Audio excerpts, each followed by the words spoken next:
વિચાર કરતા હતા કે યાર શું થશે, રાજુભાઈ, સાગરભાઈ, પ્રવીણભાઈ, કિશુદાનભાઈ, આ હમણાં ભાજપનો મંત્રી આવ્યો, મુખ્યમંત્રી આવ્યો, કોઈએ ચિંતા કરવાની જરૂર નથી સાહેબ. આ બબુચકોનો ઇતિહાસ, બબુચકોનો હિસાબ ઉપરવાળો પૂરો કરવા જઈ રહ્યો છે. મિત્રો આજે હમણાં જ વાત કરી, હું પણ ગઈકાલે રિયાલિટી ચેક કરવા માટે ગડોદરની આસપાસ મને પિયુષભાઈ લઈ ગયા હતા. મગફળીની આ મગફળીની વાત છે ને, બહુ મોટું કૌભાંડ છે, સમજો તમે. આ એવું ન સમજતા કે આ કોડાઓને સમજણ નથી પડતી હો. આપણે એમ કે અભણ છે ભાજપ, અભણની પ્રજાતિ છે, સમજદાર નથી, એવું નથી. જો એ સમજદાર ન હોય તો કોડા ફોર્ચ્યુનરો લઈને ફરતા ન હોય. કમલમણો બનાવ્યા, એમાં તમે પાણીનું ટીપું જોયું, કમલમની છત પડી હોય એવું જોયું. એવો બ્રેકિંગ ન્યૂઝ આવ્યો કે આજે કમલમની છત પડીને ભાજપના નેતા બેઠા હતા, માંડ રહ્યા, એવું કઈ જોયું? કોડાઓને બધી ખબર પડે છે. પણ માનनीय संजयसिंह जी बैठा है, અને હું કહીશ कि संजय जी ये मुद्दा इतना बड़ा है कि आप इसको संसद में भी उठा सकते हैं. हमने અત્યારે સત્તા નથી સંસદમાં અહીંયાથી ઉઠાવવાની, બાકી ખબર પડે ભાજપના ઈ મૂર્તિઓને કે સંસદમાં શું ચીજ ચાલી રહી છે સાહેબ. પણ તકલીફ એ વાતની છે, સાગરભાઈ હમણાં વાત કરી એમ, ભાવ નો આપે, ખાતર નો આપે, ખાતરની સાથે નેનો બટકાવે, બરોબર, બિયારણ નકલી આપે, દવા નકલી આપે, અધિકારીઓ નકલી આપે, કચેરી નકલી આપે, અને છતાંય બટન કમરનું દબાવે તો બચાવશે કોણ? એ મને વિચાર આવે છે. તમે કલ્પના કરો. પણ મારે કેવું છે, माननीय संजय सिंह जी यहाँ उपस्थित है. संजय सिंह जी इन्होंने क्या किया है ये आप संसद में भी उठा सकते हैं. बहुत बड़ा मुद्दा है. यहाँ का सांसद खुद केंद्रीय मंत्री मनसुख मांडविया जी है, और उन्होंने कहा था कि मैं घेर का विस्तार को चैलेंज देता हूं, मैं उनको आश्वासन देता हूं, हजारों करोड़ का बजट लेकर घेर का विकास करूंगा. आવું કીધું તું કે નહોતું કીધું? જોરથી બોલો, કીધું તું કે નહોતું કીધું? એની ખબર નથી, પણ પ્રવીણભાઈના પગમાં ફોડા તમે ને મેં જોયા છે સાહેબ. આજે આમ આદમી પાર્ટીના યુવા ચહેરાઓની ટીમ જુઓ તમે, ગલોલા જેવી છે કે નથી? એક થી એક ચડિયાતું છે કે નથી? આમ નજર કરો એટલે ગોપાલ ઇટાલિયા હોય, આમ બાજુમાં નજર કરો તો સાગર રબારી હોય, પ્રવીણ રામ હોય, રાજુ કરપડા હોય, શામત ગઢવી હોય, આવા સેંકડો યુવાનો તૈયાર થયા છે. મિત્રો મારું સપનું છે માત્ર ગુજરાતમાં ઈશુદાન ગઢવી કે ગોપાલ ઇટાલિયા નહીં, મારે 1 લાખ ક્રાંતિકારી ગોપાલની ઈશુદાન તૈયાર કરવા છે. તમારી લડાઈ તમને લડતા કરવી છે સાહેબ. પણ વાત હું જે કરી રહ્યો હતો એ હતી કે માનनीय संजय सिंह जी यहाँ पे अभी मूंगफली को एमएसपी के भाव से रजिस्ट्रेशन कराया जा रहा है. मूंगफली का भाव है 1452 रुपया, 1452 रुपये भाव है. गुजरात सरकार ने रजिस्ट्रेशन ऑनलाइन करवाया, उसमें तलाटी का सिक्को है, ग्राम सेवक का सिक्को है, सब डिटेल भरी हुई है. फिर इन लोगों को भी मुद्दा आया कि यार ये तलाटी तो गलत भी हो सकता है, किसान भी गलत हो सकता है. उन्होंने सैटेलाइट से चेक किया कि यहाँ मूंगफली है कि नहीं है. और ताजुब की बात है, मैंने कल रियलिटी चेक की मारिया मियाना में, किसान ने रजिस्ट्रेशन करवाया 100-150 रुपया देकर. रजिस्ट्रेशन करवा के किसान को मैसेज आया कि आपने रजिस्ट्रेशन करवाया लेकिन आपके खेत में मूंगफली नहीं है, हमने सैटेलाइट से देखा. बोलो गुरु घंटालो. और मैंने यह देखा कि वहां पे पूरी मूंगफली ऑनलाइन भी थी, सैटेलाइट तो दिखे ना दिखे, लेकिन ग्राउंड पे किसान था. उस किसान की रियलिटी चेक की तो ये पूरा फर्जीवाड़ा है. હવે ફર્જીવાળો કેમ છે એ તમને કહી દઉં મિત્રો. ફર્જીવાળો એટલે છે કે મગફળીનો ભાવ છે 1452 રૂપિયા. આપણે છેલ્લા 10-11 વર્ષથી ભાજપને દબદબાઈને મત આપીએ છીએ. જ્યારે 15 વર્ષ પહેલા કપાસનો ભાવ શું હતું? બોલો કેટલું હતું? 1500 થી 1800 રૂપિયા 11 વર્ષ પહેલા કપાસનો ભાવ હતો. અત્યારે કપાસનો ભાવ કેટલું છે? 1200-1300 રૂપિયા. સ્કૂટીનો ભાવ કેટલું હતું? 40,000. એનો કેટલો થયો? લાખ. સ્પ્લેન્ડરનો ભાવ કેટલું હતું? 50,000. અત્યારે કેટલામાં થઈ? લાખ. સોનાનો ભાવ કેટલું હતું? આ નરેન્દ્રભાઈ આવ્યા એની પાછળની વાત કરું છું.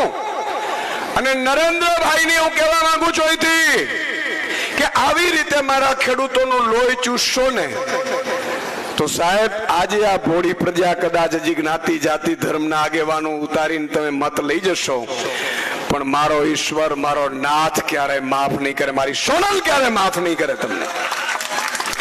પણ મિત્રો કૌભાંડ શું છે સમજવાની જરૂર છે. ભાજપ વાળાએ બધા લોકોના જે ટેકાના ભાવે મગફળી ખરીદવાની છે એના ઠેકા એટલે કે કોન્ટ્રાક્ટ ભાજપ વાળાએ લઈ લીધા છે. હવે એને શું કર્યું? તમારા રજીસ્ટ્રેશન રદ કરાવશે. તમારા રદ કરાવશે, ભાજપ વાળા રજીસ્ટ્રેશન કરાવશે, પછી તમને કહેશે કે 900,000 રૂપિયામાં આપી દો. બરોબર પડે છે ખબર? 900,000 રૂપિયામાં સાહેબ તમે મગફળી મને આપશો, એ ભાજપનો એજન્ટ વાળો હશે, એ લઈ જશે, એ જ મગફળી ટેકાના ભાવે 1452 રૂપિયામાં આપશે. બિયારણ આપણું, ખેતી આપણી, નિંદામણ આપણે કરવાનું, રાત્રે સાપ અને દીપડાની વચ્ચે પાણી આપણે વાળવાનું અને કમાશે. આ કમળ ગટ્ટાઓએ કમાવાનું પ્લાન કર્યું છે અને પર્દાફાશ આજે મારે કરવું છે. મેં જોયું ત્યારે મને વિચાર આવ્યો કે લાખો ટન મગફળીનું ઉત્પાદન થશે અને એક એક મણે જો 500 રૂપિયા આ ગટિયાઓ કચકીઓ કરશે તો કલ્પના કરો તમે સાહેબ, હજારો કરોડનું કૌભાંડ કરવાનું આ ભાજપ વાળાએ નક્કી કર્યું છે. આપણે બાજરા ને ઘઉંનો પાક હોય અને વૈયા પક્ષીઓ જે મૂત્ર ને ચૂંટણી ટાણે ભાજપના નેતાઓ ખર ઉતરી જાય. સાચું કે નહીં? વિસાવદરમાં મિત્રો અમે ચૂંટણીમાં પ્રચારમાં અમે તો બધા નાના નાના યુવાનો હતા, પણ જ્યાં જોઈએ ને ત્યાં ભાજપનો મંત્રી નીકળે, આમ મંત્રી નીકળે, સાંસદ નીકળે, ધારાસભ્ય નીકળે, મુખ્યમંત્રી નીકળે, સારું જાણે ગલીએ ગલીએ. અને વિસાવદરની ચિંતા જાણે એવી થઈ પડી હતી, આપણે જાણે એમ થાય હમણાં જ વિસાવદરને કાલે જ પેરિસ બનાવી દે. અને જ્યાં વિસાવદરની અમે બધા વિચાર કરતા હતા કે યાર શું થશે, રાજુભાઈ, સાગરભાઈ, પ્રવીણભાઈ, કિશુદાનભાઈ, આ હમણાં ભાજપનો મંત્રી આવ્યો, મુખ્યમંત્રી આવ્યો, કોઈએ ચિંતા કરવાની જરૂર નથી સાહેબ.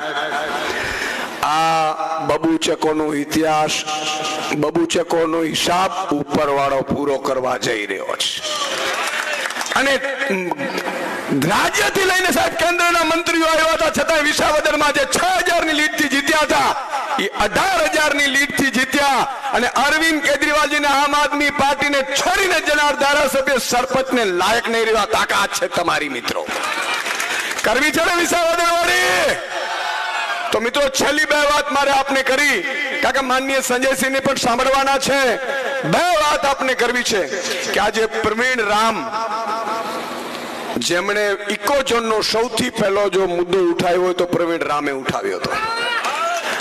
આ ગેડમાં વિસ્તારમાં પણ પ્રવીણભાઈ ઘણા સમયથી ચર્ચા કરતા હતા કે મારે આ લોકો માટે લડવું છે, સમસ્યાના મુદ્દા. અને અહીંથી પ્રવીણ રામ કે ગોપાલ ઇટાલિયા કે સુદાન ગઢવી અટકી નથી જવાના.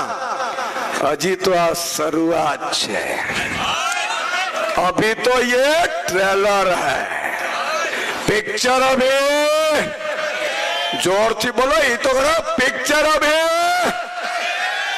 તો મિત્રો ભાજપ પડાએ મને પ્રવીણભાઈ એક ફોન કર્યો, મને કે સુદાનભાઈ આ ભાજપ પડા રોડા નાખે છે. મેં કીધું રોડાએ નાખશે, પોલીસને હાથોય બનાવશે, આપણા જ જ્ઞાતિના આગેવાનો હશે એને બેને મોકલશે, આ બધું કરશે, કારણ કે એમને ઈ જ આવડે છે. અને છેલ્લે હું કે ખબર, ઊંધી રકાબી જેવું છે. અલા હા, હમી ક્યારે થાય? તમે જુઓ ચંદ્ર ઉપર પહોંચી પહોંચી શક્યા, મંગળ ઉપર પહોંચી શક્યા, ના ઘેડનો વિસ્તાર સોલ્વ ન થાય. મિત્રો પત્રકાર હતો, તમને કદાચ ખબર નહીં હોય, પોરબંદરમાં પણ મેં ઘેડના ગામો ગામ ફરેલો છું, આ વિસ્તારમાં રિપોર્ટિંગ કરેલું છે. તમને કદાચ એ ખબર નહીં હોય, 20 વર્ષ પહેલાની વાત છે. એટલે તમે એમ ન સમજતા કે મને નથી ખબર, પણ હું અહીંથી મુખ્યમંત્રી પ્રધાનમંત્રીને કહું છું, જેમ સાગરભાઈએ કીધું એવી રીતે કે આ જ ઘેડનો વિસ્તાર છે. અમે કહીએ એવી રીતે તમે ખાલી ફંડ વાપરો, ફંડ તમારે જ વાપરવાનું, એમાં થોડી ઘણી કટકી કરી લેજો, છૂટ. કારણ કે તમારો એવા છે બૂચ મારવાના, બૂચશિયાઓ. બૂચ તો તમે મારશો જ, અમે ના પાડીશું તોય મારશો, પણ હું તમને કહું છું થોડી ઘણી કરી લેજો, કાંઈ વાંધો નહીં. પણ અમે કહીએ એવી રીતે કરો. જો આવતા ચોમાસે જો પાણી ભરાય તો ઈશુદાન ગઢવી આજીવન રાજનીતિ છોડી દે સાહેબ. અને માત્ર અહીંયા નથી ચિંતા, હમણાં હું માળિયા મિયાણા ગયો તો, મોરબી સાઈડ સાહેબ 3 મહિના સુધી ન્યાય આવડું પાણી ભર્યું હોય. અને મેં કીધું કોને ચૂંટો? કે ધારાસભ્ય ભાજપનો, સાંસદ ભાજપનો, જિલ્લા પંચાયત ભાજપની, તાલુકા પંચાયત ભાજપની, સરપંચ ભાજપનો. મેં કીધું હવે રહ્યું શું અમારી પાસે? બાબાજીનો ઠુલો. છતાં મેં કીધું ચિંતા કરવાની જરૂર નથી, 2 વર્ષ પછી આ મર્દના ફાડિયાઓ વિધાનસભામાં આવે છે. ભાજપને જેટલી તાકાત હોય એટલી લડી લો મિત્રો, તમારો સાથ હશે.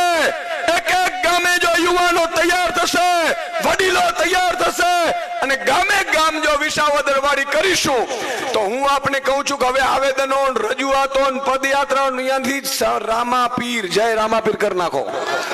હવે માત્ર એક જ વાત કરવાની, સત્તા લાવવાની છે.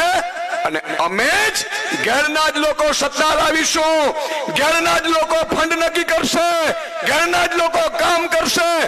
અને ઊંધી રકાબી ને સીધી રકાબી પણ તમારે જ કરવાની છે મિત્રો 2 વર્ષ પછી. આજે વ્યવસ્થા શું થાય ખબર છે? આપણે ગુલામી માનસિકતા ધરાવીએ છીએ. ગમે ત્યાં જાઓ, સાહેબ આવ્યા, તલાટી તો કે સાહેબ, મામલતદાર તો કે સાહેબ, પ્રાંત તો કે સાહેબ, પીએસઆઈ તો કે સાહેબ, કોન્સ્ટેબલ તો કે સાહેબ. સાહેબ આપણે વર્ષોથી ગુલામી કરી છે.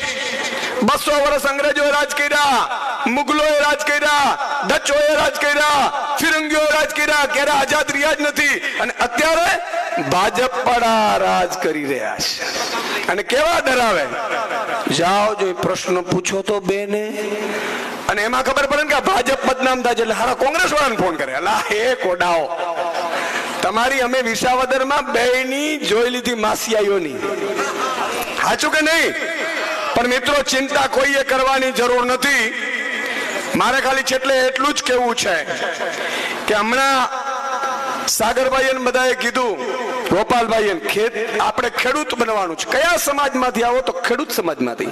કયા સમાજમાંથી આવો? તો મજૂર સમાજમાંથી. કયા સમાજમાંથી આવો? તો મહિલા સમાજમાંથી. કયા સમાજમાંથી આવો? તો શ્રમિક સમાજમાંથી. કયા સમાજમાંથી આવો? તો ભાગ્ય સમાજમાંથી.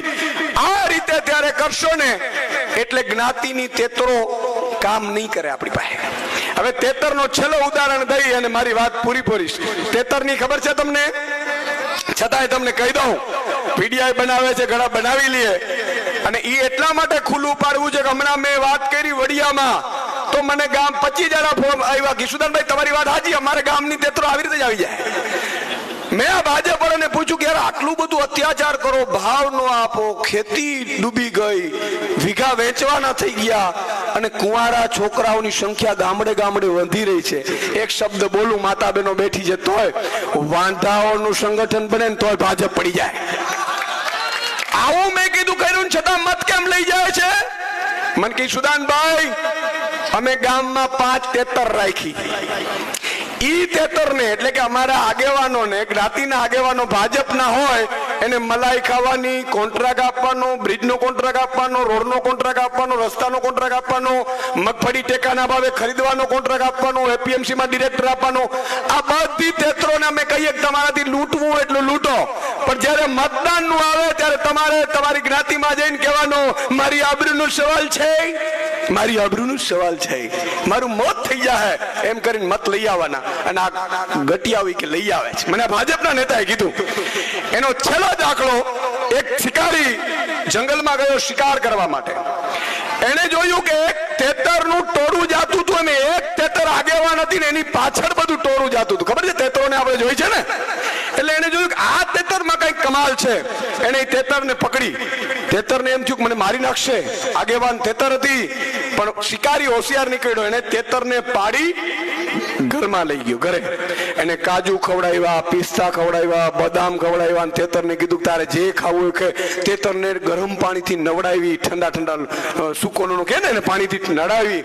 અને પછી એ બીજા દિવસે જંગલમાં લઈ આવ્યા. ચારે બાજુ એને માળા બાંધ્યા, વચ્ચે તેતરને ઊભી રાખી. તેતરે જયારે એને બોલાવવાનું કીધું બધી તેતરો એના કહેવાથી આવી ગઈ અને બધી શિકારીના માળામાં ફસાઈ ગઈ અને બધાની ડોકીઓ મરડી નાખી. અને પછી આ તેતરને પાછો ઘરે લઈ ગયો, પાછું ખવડાવ્યું, બદામ ખવડાવી, પિસ્તા ખવડાવી. એમ કરીને બીજી તેતરને બોલા બીજા દિવસે લઈ આવ્યા. અને દરરોજ શિકારી મિત્રો આ આગેવાન તેતરને આમ કીએ એટલે બાકી બધીની તેતરો એના ઝાડમાં ફસાઈ જાય. એમ ભાજપ વાળા ગામડે ગામડે, તાલુકે તાલુકે, જિલ્લે જિલ્લે 5-5 તેતરો રાખી છે. ઓળખો છો એને? બસ આ તેતરોથી જાગવાની જરૂર છે. એટલું કહીને મારી વાત વિનીતભાઈ એક છેલ્લો નારો લગાડીશું. બોલો ભારત માતા કી જય જવાન. અને મિત્રો એકે ઉભું નથી થવાનું. સંજય સિંહજી નું ભાષણ કદાચ તમે સાંભળ્યું કે ન સાંભળ્યું હોય, ફાયર બ્રાન્ડ કોઈ નેતા હોય અને નરેન્દ્ર મોદીજી સંસદમાં બેઠા હતા અને સાહેબ નરેન્દ્ર મોદીની સામે આમ તો તમને એમ લાગશે ખેડૂતો ને ગરીબો વંચિતો માટે કોઈ અવાજ ઉઠાવે ને છે તો આ મારા સંજય સિંહજી છે. અને એકવાર પ્રવીણ રામ માટે તાળીઓનો ગળગડાટ થઈ જાય. પ્રવીણ રામની આગેવાનીમાં આજે આ પદયાત્રા સમાપન થાય છે. માં સોનલને પ્રાર્થના કરું કે માં જગદંબા પ્રવીણ રામ ઉપર ઘણી બધી આફતો આવશે, ભાજપ વાળા કરશે, પણ જગદંબા તું ઉગારીને અહીંયા ડંકો વગાડીને ખેડના પ્રશ્નો સોલ્યુશન એના હાથે કરાવજે એવી વિનંતી સાથે. જય હિન્દ, જય ભારત.